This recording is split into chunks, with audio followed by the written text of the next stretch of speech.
శివభస్మాన్ని ధరించినటువంటి శివుడు ఈ యొక్క సృష్టిలో కలిగినటువంటి కోరికలను దహింపజేసి చేయటం వలన అంటే మనకు లౌకిక తత్వంలో అంటే మనకు ప్రతి ఒక్కరి మీద ప్రేమ అనురాగాలు అనేవి ఉంటాయి. కానీ సృష్టిలో మనం పోయిన తర్వాత ఎవరితోనూ మనకు ఆ యొక్క ప్రేమాభిమానాలు ఉండవు.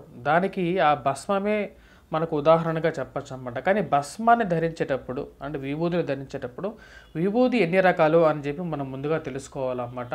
విభూతి వచ్చేటప్పటికి మనకు 3 రకాలైనటువంటి విభూతి కలిగి ఉంది. ఒకటో వచ్చేటప్పటికి లోకాగ్ని అంటారన్నమాట. లోకాగ్నిని ఎలా తయారు చేస్తారు అనేది ముందుగా తెలుసుకోవాలి. ఈ లోకాగ్ని వచ్చేటప్పటికి తత్వానికి గుణాన్ని కలిగినటువంటిది. ఎటువంటి ప్రమాదాలు కానీ లేకపోతే ఏదైనా ఒక వస్తువుని కానీ శుద్ధిపరచడానికి ఈ లోకాగ్ని విభూతిని ఎక్కువగా వాడతారన్నమాట.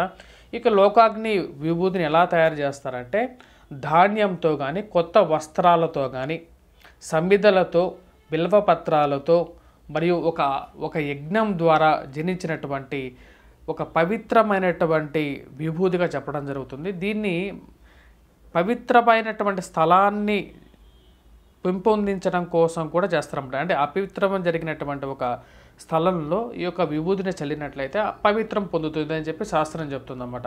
మరియు అదే ఎటువంటి అంటే మన పంట చేలుల్లో కానీ ఎక్కడైనా సరే ధనధాన్య సమృద్ధి జరగాలి అంటే ఈ యొక్క లోకాగ్ని విభూతిని వాడడం జరుగుతుంది.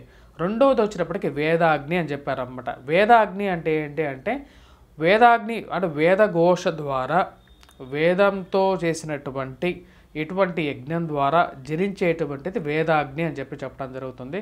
వేదాగ్నితో చేసినటువంటి విభూతిని కూడా అందరూ ధరించవచ్చు అన్నమాట. కానీ లోకాగ్నితో ధరించినటువంటి విభూతిని అందరూ ధరించకూడదు. ఓన్లీ పవిత్రమైనటువంటి జీవితాన్ని చేయించేటువంటి వారు మరియు జీవితంలో పవిత్రత కోరుకునే వాళ్ళు ఎక్కువగా వచ్చినప్పటికీ లోకాగ్నికి సంబంధించినటువంటి విభూతిని ధరిస్తూ ఉంటారు. శివాగ్ని అనేది మనం జనరల్గా అందరూ వాడేటువంటి విభూతి వచ్చినప్పటికీ శివాగ్ని తత్వం కలిగినటువంటిది అన్నమాట.